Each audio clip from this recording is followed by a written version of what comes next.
ఇది నేను కొంచెం ఇంటెలెక్చువల్ స్పీచ్ ఇవ్వాలనుకుంటే మీరు ఊరుకోవడం లేదు.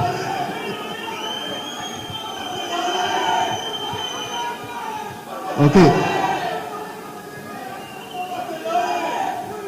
లెజిస్లేటివ్ బ్రాంచ్ అనేది సిటిజన్ లెజిస్లేటివ్స్ కాన్సెప్ట్. అంటే ఎంపీస్ అయినా, ఎమ్మెల్యేస్ అయినా, ఎమ్మెల్సీస్ అయినా రకరకాల ప్రొఫెషన్స్లో నుంచి రావాలా. ఎందుకంటే legislative branch is law making branch. Laws అని వాళ్ళు తయారు చేస్తారు కాబట్టి it requires all perspectives of all the people, all sections of society. Teachers ఉండాలా, డాక్టర్స్ ఉండాలా, లాయర్స్ ఉండాలా, ఫార్మర్స్ ఉండాలా, బిజినెస్ మెన్ ఉండాలా. ఇట్లాగా ప్రతి సెక్షన్ ఆఫ్ సొసైటీ, అన్ని ప్రొఫెషన్స్ నుంచి, అన్ని కమ్యూనిటీస్ నుంచి, అన్ని రీజన్స్ నుంచి, అన్ని రిలీజన్స్ నుంచి వస్తేనే ఆ డిబేట్ బాగుంటుంది. అన్ని పాయింట్స్ కవర్ అవుతాయి, మంచి పాలసీస్ వస్తాయి. అందరూ పార్టిసిపేట్ చేస్తే యాక్సెప్టెన్స్ కూడా, సొసైటీ యాక్సెప్టెన్స్ కూడా బాగా పెరుగుతుంది. అందుకని ఒక ప్రొఫెషన్ చేస్తూ ఈ లెజిస్లేటివ్గా పనిచేయాలని కాన్సెప్ట్. అది మా తాతగారి గురించి నేను నేర్చుకున్నాను. నేను కూడా బిజినెస్ చేస్తూ పాలిటిక్స్లో చేయొచ్చని నమ్మకంతో పాలిటిక్స్లోకి వచ్చాను. బిజినెస్ మెన్ ఎందుకు పాలిటిక్స్లో ఉండేది ఇంపార్టెంట్ అని అనుకుంటే, ఇది వెరీ ఇంపార్టెంట్ సెక్షన్. ఎందుకంటే ఎకానమీ డ్రైవ్ చేసేది బిజినెస్ ద్వారానే. ట్యాక్స్ జనరేషన్ అంటే ఎక్కువగా బిజినెస్ నుంచే ట్యాక్స్ కలెక్షన్స్ వస్తాయి. అట్లాగే ఎంప్లాయ్మెంట్ జనరేషన్, అది స్మాల్ స్కేల్ అయినా, మీడియం స్కేల్ అయినా, లార్జ్ స్కేల్ అయినా ఎంప్లాయ్మెంట్ జనరేషన్ చాలా ముఖ్యం. ఇప్పుడు అందరికీ ఉద్యోగాలు ఉంటే గవర్నమెంట్ ఉద్యోగాలు ఇవ్వలేరు మీకు. ప్రైవేట్ సెక్టర్ బిజినెసెస్ ఉంటేనే ఉద్యోగాలు పెరుగుతాయి. అది ముఖ్యంగా లార్జ్ ఇండస్ట్రీస్ కంటే small and medium enterprises are much more important. Small and medium enterprises employ more than 60% of the workforce in India. So, businessmen కూడా పొలిటికల్ ప్రాసెస్లో పాల్గొనేది చాలా ముఖ్యం నన్ను అడిగితే. నేను 25 years బిజినెస్ ఎక్స్పీరియన్స్ వచ్చిన తర్వాత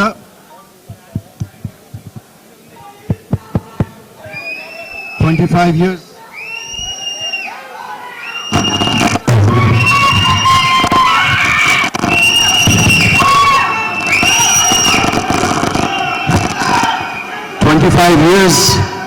బిజినెస్ ఎక్స్పీరియన్స్ నాకు ఉన్న తర్వాతనే నేను పాలిటిక్స్లోకి వచ్చాను. ఫ్యామిలీ లెగసీ కూడా, ప్రజలకి పోరాటం చేసే ఫ్యామిలీ లెగసీ ఉంది మాకు. ఏపీ బైఫర్కేషన్ అవుతుందా లేదా జరిగేటప్పుడు 2013లో లోకేష్ గారు చెప్పినట్టు ఆయన కామన్ ఫ్రెండ్ ద్వారా నన్ను కాంటాక్ట్ చేశారు.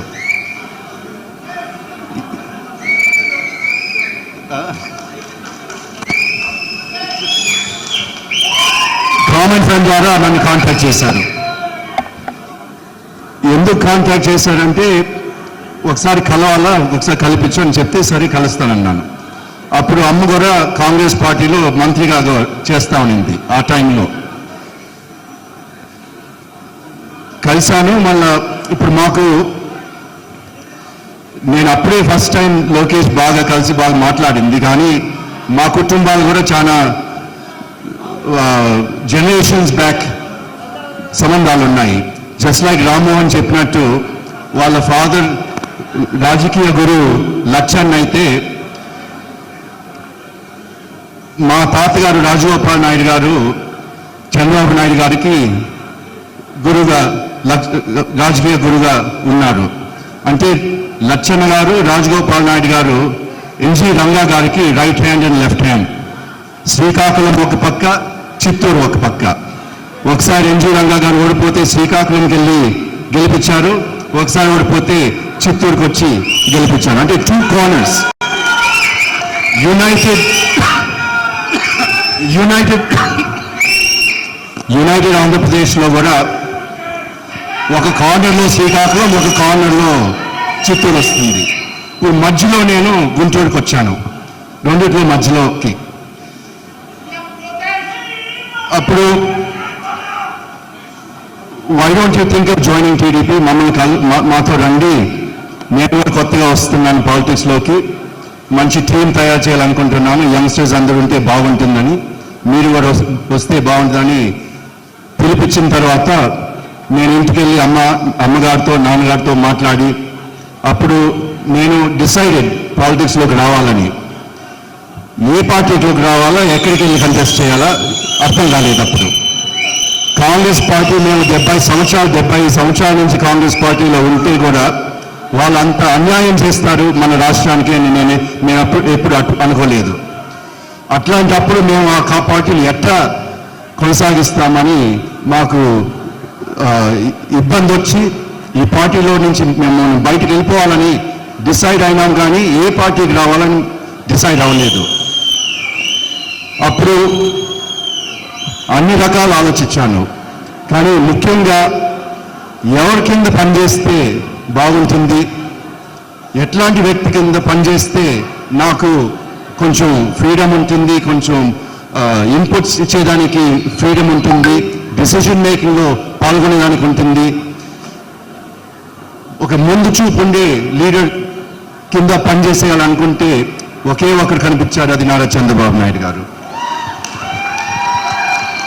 పాత సంబంధాలు పక్కన పెట్టినా కూడా అప్పుడు ఒక సేయింగ్ ఉండేది, చంద్రబాబు నాయుడు గారు సీఎంగా ఉన్నప్పుడు, ఫస్ట్ టైం సీఎంగా ఉన్నప్పుడు, what happens in AP today happens in India tomorrow అని ఒక మాట ఉండేది. అంటే ఈరోజు ఆంధ్రప్రదేశ్లో జరిగేది రేపు ఇండియాలో కూడా జరుగుతుంది అని ఒక సేయింగ్ ఉండేది. అంటే నేషనల్ లెవెల్లో ఆల్ లీడర్స్, అప్పుడు వాజ్పేయి గారు పీఎంగా ఉన్నప్పుడు ఆయన చెప్పిన మాట ఇది, చంద్రబాబు నాయుడు గారు ఈరోజు ఆలోచన రేపు ఇండియా పనికి వస్తుంది అని ఆయన కూడా అనుకుంటా ఉన్నారు.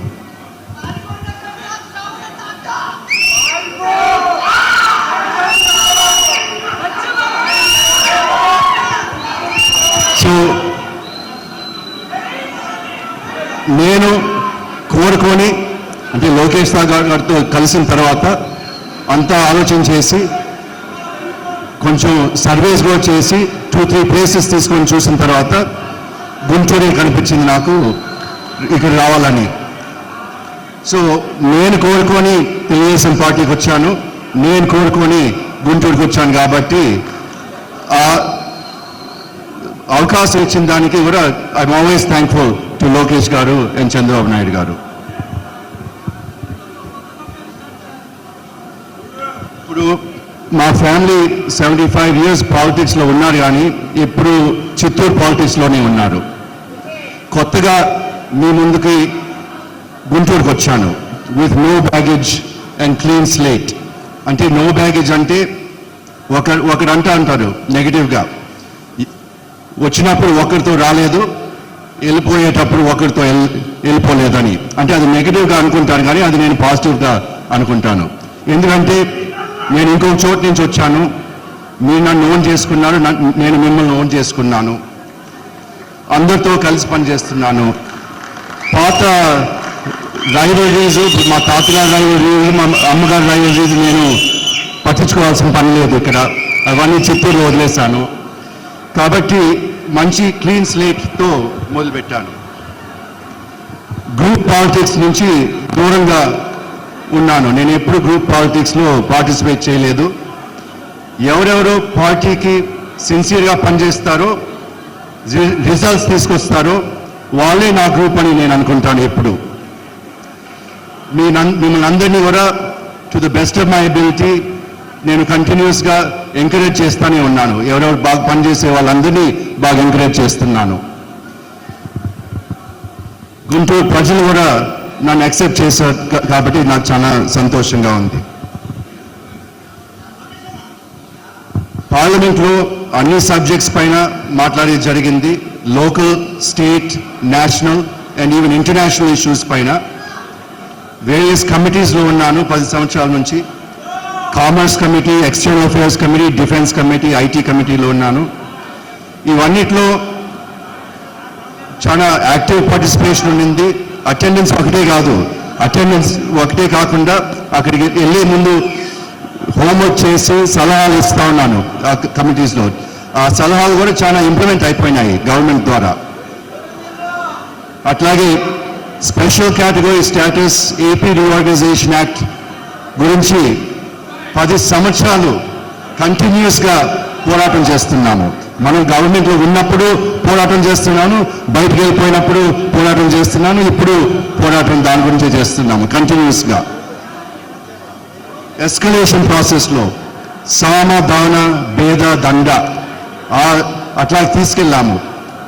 ముందు గవర్నమెంట్తో ఉన్నప్పుడు సామ, దాన, భేద వాడాము. మళ్ళా గవర్నమెంట్ బయటకు వచ్చిన తర్వాత దండ కూడా ఎత్తుకున్నాము. మళ్ళీ ఇప్పుడు పరిస్థితుల వల్ల దాన, సామ, భేద ఆ మధ్యలో ఎక్కడో ఉన్నాము.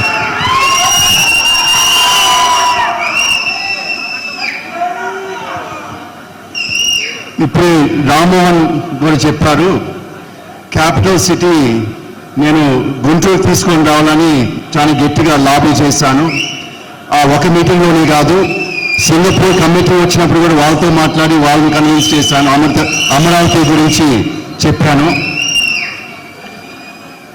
అమరావతి ప్లానింగ్ కమిటీలో ఒక మెంబర్గా ఉన్నాను, కీ మెంబర్గా కూడా అనుకోవచ్చు. చంద్రబాబు నాయుడు గారితో ఆ టీంతో జపాన్, చైనా, సింగపూర్ వెళ్ళి ఆ సిటీ అక్కడ ఉండే సిటీస్ని స్టడీ చేసి అమరావతిలో ఏది పెడితే బాగుంటుందని స్టడీ చేసి అంతా వచ్చేది జరిగింది. ఒక పెద్ద విజన్తో అమరావతి మొదలుపెట్టాము. Green and blue city, inclusive, efficient, sustainable, smart, responsive, lively, natural, cultural, happy and historical city అని కూడా ఒక కృష్ణా నది పైన రివర్ ఫ్రంట్ సిటీ తయారు చేయాలని అనుకున్నాము. ఇవన్నీ తెలుగులో చెప్పాలంటే అస్సలు ఒక ముక్క కూడా రాదు, కాబట్టి ఇది ఇంగ్లీష్లోనే చెప్పేశాను.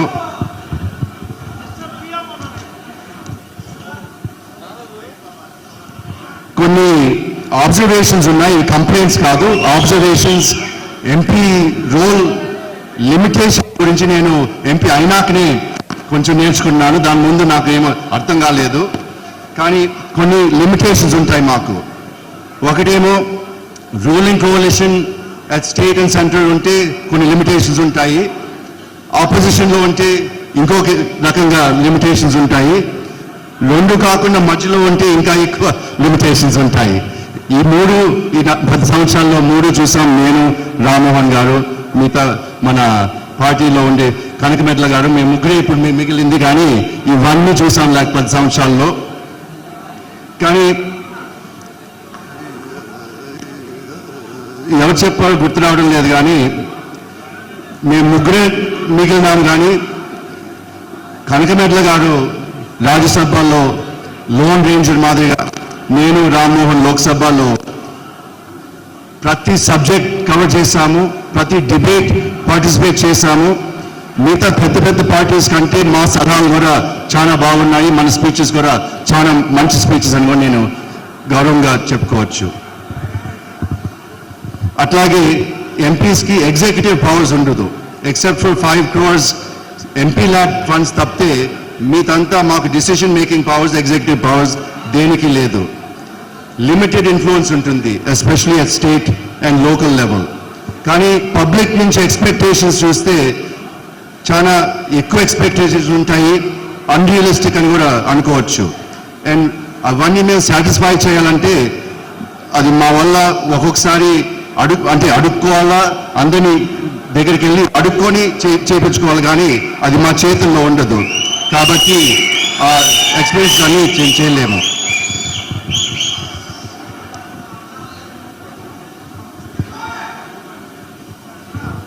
Special category status and AP reorganisation act and parliament 10 సంవత్సరాలు నేను నేను పార్టీతో పాటు పోరాటం చేశాము.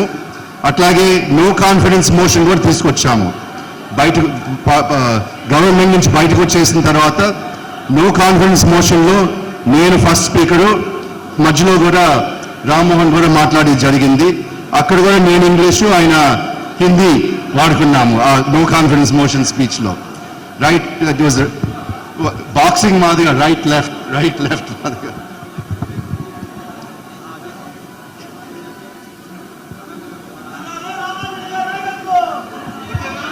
నేను ఇచ్చిన స్పీచెస్ వల్ల నన్ను ఈడీలో కూడా, ఎన్ఫోర్స్మెంట్ డైరెక్టరేట్ ఈడీ అంటారు, 2 సార్లు పిలిపించి ఇంటర్రోగేషన్ కూడా జరిగింది. ఒకసారి 8 hours, ఒకసారి 10 hours క్వశ్చనింగ్ నన్ను. అంటే ఎందుకు క్వశ్చనింగ్ అంటే పార్లమెంట్లో మాట్లాడాను కాబట్టి క్వశ్చనింగ్. అయినా తగ్గలేదు. ఇప్పటికీ బిజినెసెస్ అన్నీ ఆ స్కానర్లోనే ఉన్నాయి. వాళ్ళు ఇంకా నోటెడ్ కంపెనీ అని అది కంటిన్యూగా రివ్యూ చేస్తున్నారు. కానీ మీ సపోర్ట్తో, మా ఫ్యామిలీ సపోర్ట్తో, అమర్ రాజా ఎంప్లాయీ సపోర్ట్తో మేము ఇంతవరకు బయటపడిపోయాము. And company law abiding company కాబట్టి ఏం ప్రాబ్లం రాదు, కానీ కష్టాలు మాత్రం చాలా ఉంటాయి. ఇవన్నీ జరిగేటప్పుడు కూడా మేము ఎప్పుడు పాలిటిక్స్ అండ్ బిజినెస్ సెపరేట్గా పెట్టాము. ఎప్పుడు పొలిటిసైజ్ చేయలేదు. వాళ్ళు పొలిటికల్ వెంజన్స్తో మాకు వచ్చినా కూడా మేము ఎప్పుడు పొలిటిసైజ్ చేయలేదు. 2019లో నా ఎఫర్ట్స్ అన్ని మీరు రికగ్నైజ్ చేసి మళ్ళా నన్ను గెలిపించిన దానికి ధన్యవాదాలు మళ్ళా తెలుపుతున్నాను మీకు. రెండోసారి పార్లమెంట్కి పంపించారు. పెద్ద పొలిటికల్ వేవ్ ఉన్నా కూడా పార్లమెంట్కి పంపించారు నన్ను. అక్కడ సెంట్రల్తో కానీ మళ్ళీ స్టేట్ గవర్నమెంట్తో కానీ we continue to fight in the parliament. Responsible opposition మెంబర్గా పనిచేశాను. అది చాలా ఎసెన్షియల్ డెమోక్రసీకి. Opposition, strong opposition, active opposition ఉంటేనే పాలసీస్ బాగుంటాయి, లాస్ బాగుంటాయి, అన్నీ ఫెయిర్గా వస్తాయి. కాబట్టి చాలా ఇంపార్టెంట్. నన్ను కొట్టినా, తిట్టినా, జైల్లో వేసినా కూడా అది పబ్లిక్ కాజ్ కోసం పోరాటం చేస్తా ఉంటే నేనేమి ఇబ్బంది పడను, బాధపడను, భయపడను కూడా.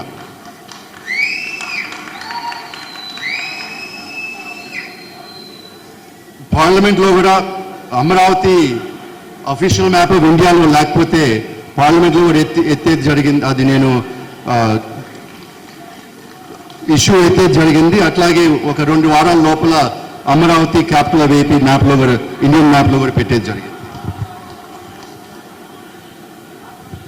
ఇవన్నీ జరిగేటప్పుడు కూడా నేను ధైర్యంగానే ముందుకెళ్తా ఉన్నాను. అంటే నేనేమనుకున్నానంటే, నేను లా అబైడింగ్ సిటిజన్గా ఉన్నాను, మా కంపెనీస్ అన్నీ లాస్ అన్నీ పాటిస్తున్నాయి, ఎవరైనా ఇబ్బంది పెట్టచ్చు కానీ ఇంకేం చేయలేరు కదా అని ఆ ధైర్యంతో కంటిన్యూ చేశాము. కానీ తర్వాత జరిగింది మీకు అందరికీ తెలుసు. ఇప్పుడు ఒక బిజినెస్ స్టార్ట్ చేయాలన్నా, రన్ చేయాలన్నా 70 అప్రూవల్స్ కావాలా. Local government, state government and central government నుంచి 70 అప్రూవల్స్ కావాలా. అంటే from agencies like pollution control board, water department, forest department, electricity board, labour, revenue, fire, ఈ డిపార్ట్మెంట్స్ అన్ని అప్రూవల్స్ ఇవ్వాలా. ప్రతి సంవత్సరం రెన్యువల్స్ కూడా రావాలా. అందుకని ఎవరన్నా బిజినెస్ మ్యాన్ ఇబ్బంది పెట్టాలంటే 70 రకాలు, more than 70 ways to harass a business. అంటే ఒక విధంగా అనుకోవచ్చు, ఇవన్నీ వెపన్స్ మాదిరిగా తయారైపోవచ్చు, అంటే ఆయుధం మాదిరిగా తయారైపోవచ్చు. జరిగింది కూడా అదే.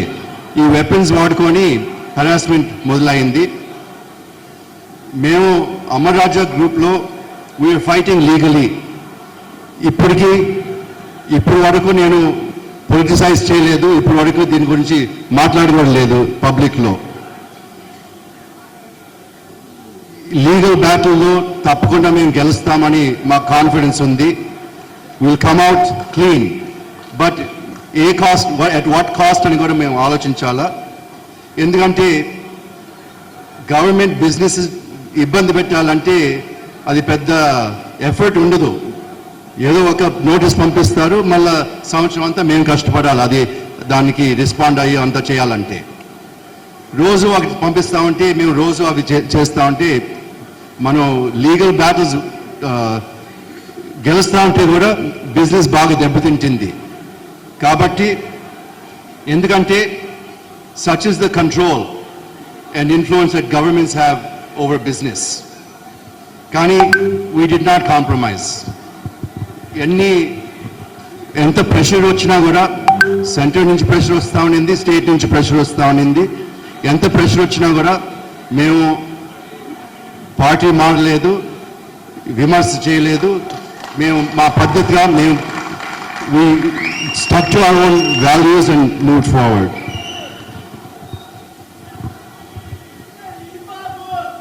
ఇంతకుముందే బిజినెస్ మ్యాన్ ఎందుకు పాలిటిక్స్లో ఉండాలని కొంచెం చెప్పేది జరిగింది.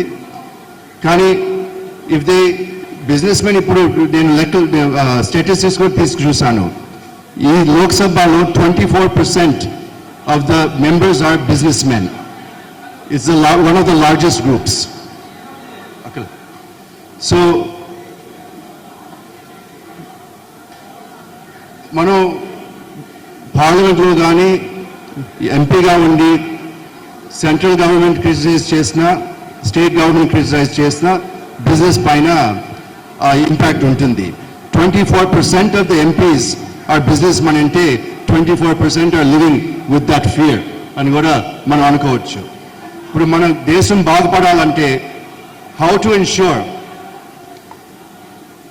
దట్ బిజినెస్ మెన్ అంటే businesses and business men are law abiding ఒక పక్క కావాలంటే, ఇంకొక పక్క ఏమో వాళ్ళ హరాస్మెంట్ ఉండకూడదు. ఇది ఎట్ట చేయాలా, ఏ పాలసీ తీసుకొని రావాలా ఇంతవరకు నాకు కూడా క్లియర్గా లేదు. ఈ ఆలోచన పైన నేను ఉన్నాను.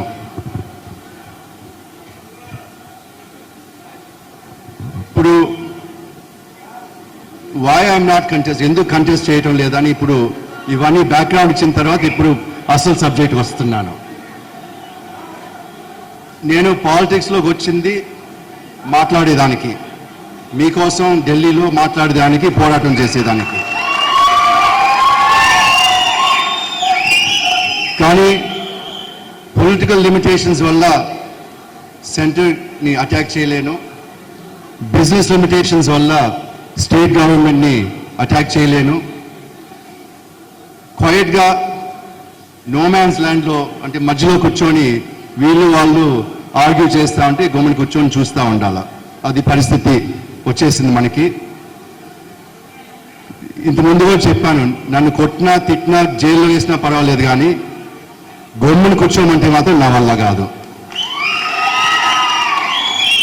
అక్కడ డిబేట్ జరుగుతూ ఉంటే నేను కూడా దాంట్లో పార్టిసిపేట్ చేయాలా, నేను కూడా దాంట్లో నా సలహాలు ఇవ్వాలని ఉంటుంది. కానీ గమ్మున కూర్చొని చూస్తానంటే అది అంతకన్నా పెద్ద పనిష్మెంట్ నాకు ఇంకొక పనిష్మెంట్ ఉండదు. నాకు ఇట్స్ వెరీ డిఫికల్ట్. కాంట్రవర్సీ లేకుండా పాలిటిక్స్ చేయాలంటే చాలా కష్టమైన పని. కానీ ఆ పరిస్థితి వచ్చింది కాబట్టి ఇప్పుడు నేను ఒక డిసిజన్ రావాల్సి వచ్చింది. ముందేమో బోత్ బిజినెస్ అండ్ పాలిటిక్స్ రెండు కలిపి చేయొచ్చు అనుకున్నాను. ఇప్పుడు బిజినెస్ పార్ట్ టైంగా చేయొచ్చు, కానీ పాలిటిక్స్ మాత్రం పార్ట్ టైంగా చేయలేని కూడా ఒక నిర్ణయానికి వచ్చాను. సో నెక్స్ట్ వచ్చే సంవత్సరాల్లో ఇప్పుడు మా నాన్నగారు 2 సంవత్సరాల ముందుగా చైర్మన్గా రిటైర్ అయినారు అమర్ రాజా గ్రూప్ నుంచి.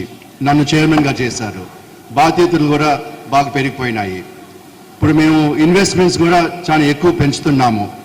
Lithium ion battery cell plant తెలంగాణలో 9,500 crores ఇన్వెస్ట్మెంట్ కమిట్ అయినాము. అది డబుల్ కూడా అవ్వచ్చు అని కూడా ఇప్పుడు అనుకుంటున్నాము. It may be double, it may go to 20,000 crores for doubling the capacity. So అది చాలా పెద్ద ఎత్తున ఒక ఇన్వెస్ట్మెంట్ చేస్తున్నాము. దానివల్ల చాలా ఉద్యోగాలు వస్తాయి, ట్యాక్స్ రెవెన్యూ పెరుగుతుంది స్టేట్కి, సెంటర్కి, అందరికీ. ఇప్పుడు అమర్ రాజా గ్రూప్ చూస్తే ప్రస్తుతానికి 17,000 మందిని ఎంప్లాయీ జాబ్స్ ఇస్తున్నాము. 16 బిజినెసెస్ ఆపరేట్ చేస్తున్నాము. 14,000 కోట్ల రూపాయలు రెవెన్యూ ఉంది. State taxes 1,200 crores, central taxes 3,800 కోట్ల రూపాయలు, అంటే రెండు కలిపి 5,000 రూపాయలు ట్యాక్సెస్ కడుతున్నాము. వచ్చే 5 yearsలో మా ప్లాన్స్ ప్రకారము ఎంప్లాయ్మెంట్ 17,000 నుంచి 25,000కి పెరుగుతుంది. రెవెన్యూ 14,000 crores నుంచి 60,000 crores పెరుగుతుంది. ట్యాక్సెస్, స్టేట్ ట్యాక్సెస్ 1,200 crores నుంచి 5,000 crores పెరుగుతుంది. సెంట్రల్ ట్యాక్సెస్ 3,800 crores నుంచి 16,500 crores పెరుగుతుంది. అంటే నేను పాలిటిక్స్ నుంచి బ్రేక్ తీసుకుంటున్నానంటే ఇది నా పని, ఇది నేను ఎగ్జిక్యూట్ చేయాలా, ఇది డెలివరీ చేయాలా, ఇది రాష్ట్రం కోసం, దేశం కోసం. ఒక రాష్ట్రమే కాదు, 2 తెలుగు రాష్ట్రాల కోసం పనిచేస్తున్నాను ఇప్పుడు ఈ ప్రాజెక్ట్స్లో. అట్లాగే ఇప్పటి వరకు all eggs in one basket మాదిరిగా మా ఫ్యాక్టరీస్ అన్ని ఒక చిత్తూరు డిస్ట్రిక్ట్లోనే ఉండిపోయినాయి. ఎందుకంటే మేము అక్కడి నుంచి వచ్చాము, మా నాన్నగారు మా అమ్మగారు విజన్తో వెళ్ళి అక్కడ పెట్టాలనుకున్నారు కాబట్టి అన్నీ అక్కడే పెట్టాము. కానీ డీ రిస్కింగ్ ఎక్సర్సైజ్లో ఒక పొలిటికల్ రిస్కే కాదు, ఈవెన్ కోవిడ్ అప్పుడు కూడా కొన్ని ఇబ్బందులు వచ్చాయి, అన్నీ ఒకే చోటు ఉన్నాయి కాబట్టి. సో ఇప్పుడు మేము అనౌన్స్మెంట్స్ చేశాము. లిథియం అయాన్ ప్లాంట్ తెలంగాణలో, lead recycling తమిళనాడులో, and also 1 new lead acid battery plant north ఇండియాలో ఒక స్టేట్లో 3 రాష్ట్రాల మధ్యలో పోటీ ఉంది. అది 3 రాష్ట్రాల్లో పోటీ ఉంది, ఒకటి మేము డిసైడ్ చేస్తాము. ఇది డీ రిస్కింగ్ చేయాలంటే కూడా కొంచెం టైం పడుతుంది. నేను ఎప్పుడు అనుకోలేదు ఈ పరిస్థితి వస్తుందని. బిజినెస్ అండ్ పాలిటిక్స్ మధ్యలో ఒకటి చూస్ చేయాలని ఈ పరిస్థితి వస్తుంది నేను ఎప్పుడు అనుకోలేదు. కానీ ఇప్పుడు వచ్చింది కాబట్టి ఆ డిసిషన్కి వచ్చాను. నేను నేషనల్ ఇంటర్నేషనల్ ఫోరమ్స్లో మిమ్మల్ని రిప్రజెంట్ చేసిన దానికి చాలా గర్వపడుతున్నాను. కానీ ప్రస్తుత పరిస్థితి చూస్తే ముందులాగా నేను పోరాడలేకపోతున్నాను. ఇప్పుడే ఎందుకంటే ఇప్పుడే చెప్పాను, అట్లాంటి పోరాటం చేయలేనప్పుడు, గవర్నమెంట్ని అటాక్ చేయలేనప్పుడు, కాంట్రవర్సీస్లో వెళ్ళకుండా లేనప్పుడు నేను మళ్ళా మీ ముందుకు వచ్చి ఓట్ అడిగేది మంచిది కాదు. నేను పూర్తిగా 100% బిజినెస్ వదిలేసి పాలిటిక్స్ వచ్చేటప్పుడే మళ్ళా మీ దగ్గరికి వస్తాను, మళ్ళా మీ సపోర్ట్ అడుగుతాను. కానీ 5 yearsలో I'll continue to invest, innovate, create jobs, create revenue and wealth for the state and the country. Now coming to conclusion. ఒకసారి పాలిటిక్స్ వదిలేస్తే మళ్ళా రావాలంటే చాలా కష్టమని చాలా మంది సలహాలు ఇస్తున్నారు. కానీ చిన్నప్పటి నుంచి ఇప్పటి వరకు నేను చేసేవన్నీ కష్టాలతోనే చేశానని మీకు అందరికీ చెప్తున్నాను. నేను పాలిటిక్స్ ఎంటర్ అయింది 48 సంవత్సరాలు అప్పుడు. అంటే అది లేట్ అని చాలా మంది, కష్టం అని చాలా మంది చెప్పేది జరిగింది. కానీ 48 ఏజ్లో నేను ఎంటర్ అయ్యాను. ఫస్ట్ ఎలక్షన్ డైరెక్ట్గా ఎంపీకి వెళ్ళాను. అది కూడా అంత ఈజీ కాదు, చాలా డిఫికల్ట్ అని అందరూ చెప్తా ఉంటే కూడా నేను ఎంపీగానే వెళ్ళాలనుకున్నాను. అంటే చిత్తూరు డిస్ట్రిక్ట్ వదిలేసి కొత్త పార్టీలోకి వెళ్ళి ఎంపీగా చేసి ఫస్ట్ టైం గెలుపు తీసుకొచ్చుంటే that's also very difficult. First టైంలోనే ఎంపీగా ఒక పేరు తెచ్చుకున్నాను, అది అంత సులభం, ఈజీ కాదు. Second time against political wave మీరు నన్ను మళ్ళా ఎలక్ట్ చేసి మళ్ళా పార్లమెంట్ పంపించారు, అది కూడా చాలా డిఫికల్ట్ ప్రాసెస్. 10 సంవత్సరాలు ఫెయిత్ఫుల్గా మిమ్మల్ని సర్వ్ చేశాను. స్టేట్ అండ్ సెంటర్ టార్గెట్ చేస్తుంటే కూడా నేను సర్వైవ్ అయ్యాను.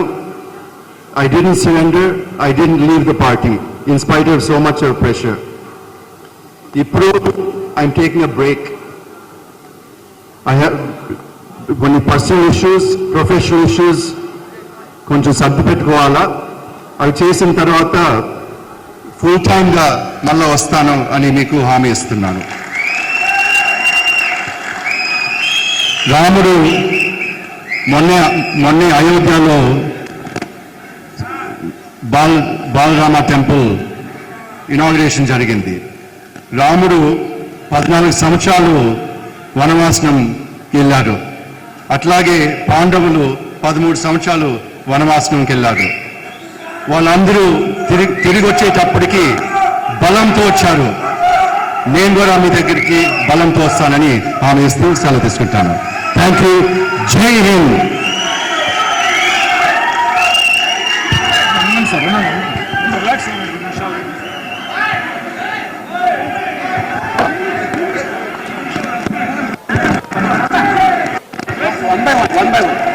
One by one.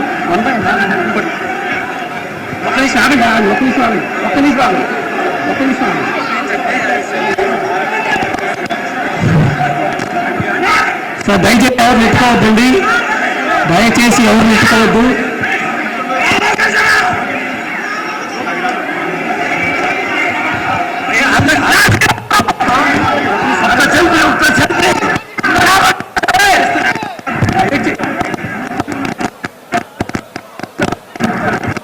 దయచేసి ఎవరు నెట్టుకోవద్దు. కానుక